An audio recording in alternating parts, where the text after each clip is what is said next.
बेनीपट्टी प्रखंड कार्यालय परिसर स्थित मेघदूतम सभागार में सोमवार को प्रखंड कार्यक्रम कार्यान्वयन समिति सह 20 सूत्री समिति की बैठक समिति के अध्यक्ष बबलू गुप्ता की अध्यक्षता में हुई, जिसमें अंबेडकर समग्र सेवा अभियान और महिला संवाद कार्यक्रम को सफल बनाने समेत विभिन्न मुद्दों पर विस्तार पूर्वक चर्चा की गई।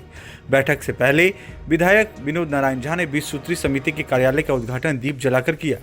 बैठक की शुरुआत में सभी उपस्थित सदस्यों का परिचय हुआ, जिसके बाद बैठक का संचालन कर रहे 20 सूत्री समिति के सचिव सह बीडीओ महेश्वर पंडित द्वारा सरकार द्वारा प्रखंड कार्यक्रम कार्यान्वयन समिति की पहली बैठक के लिए निर्धारित विषय वस्तु की रूपरेखा प्रस्तुत की गई और फिर समिति के सदस्यों के अधिकार व कर्तव्यों की विस्तार पूर्वक जानकारी दी गई। इस दौरान विधायक विनोद नारायण झा ने कहा कि यह समिति मंत्रिमंडल सचिवालय द्वारा घोषित एक अत्यंत ही महत्वपूर्ण समिति है। इस समिति को पूर्ण अधिकार प्राप्त है और सरकार द्वारा किए जा रहे कार्यों का कार्यान्वयन करवाने की जिम्मेदारी भी इस समिति को है। उन्होंने कहा कि सरकार द्वारा संचालित अन्य सभी योजनाओं की सतत निगरानी कर आम जनों तक योजनाओं को पहुंचाने में अपनी भूमिका का निर्वहन करने की महती जिम्मेदारी समिति के सदस्यों की है।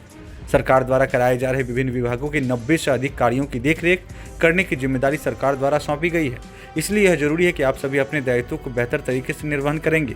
वहीं एमएलसी घनश्याम ठाकुर ने खाद्य आपूर्ति विभाग के सहायक गोदाम प्रबंधक के द्वारा विभागीय कर्मियों के साथ मिली भगत कर करहरा पंचायत के एक पीडीएस दुकान के अनाज का गबन कर लिए जाने की शिकायत मिलने की बात कहते हुए जाँच कराने की बात कही। उन्होंने मनरेगा योजना के तहत लगाए गए नए पौधों का सत्यापन कर उसका भुगतान करने और पुराने पौधों को दिखाकर गलत तरीके से कराए गए भुगतान की रिकवरी कराने, सरकारी तालाबों का जीर्णोद्धार कराने का मुद्दा उठाया।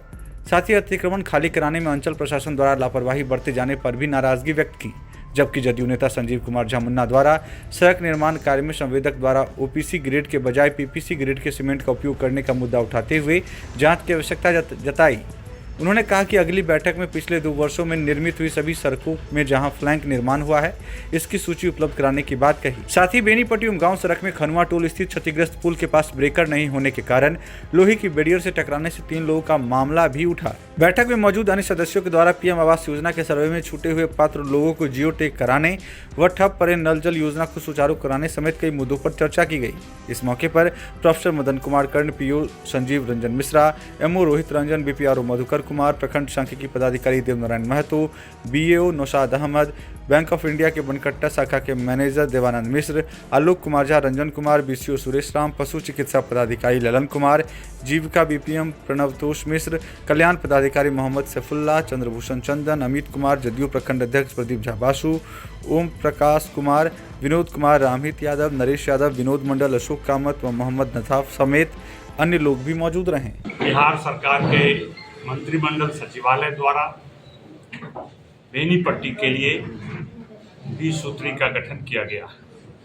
20 सूत्री का नया नामांकन हुआ है, वह है कार्यक्रम कार्यान्वयन समिति, और यह बहुत विस्तृत अधिकार प्राप्त समिति है।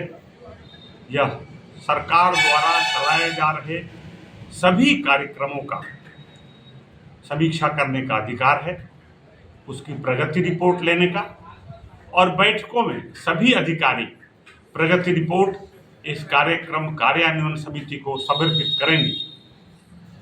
ये एक अत्यंत ही अधिकार प्राप्त समिति है। इस समिति के अध्यक्ष श्री बबलू गुप्ता जी बनाए गए हैं। उपाध्यक्ष श्री प्रदीप कुमार झा बासु बनाए गए हैं।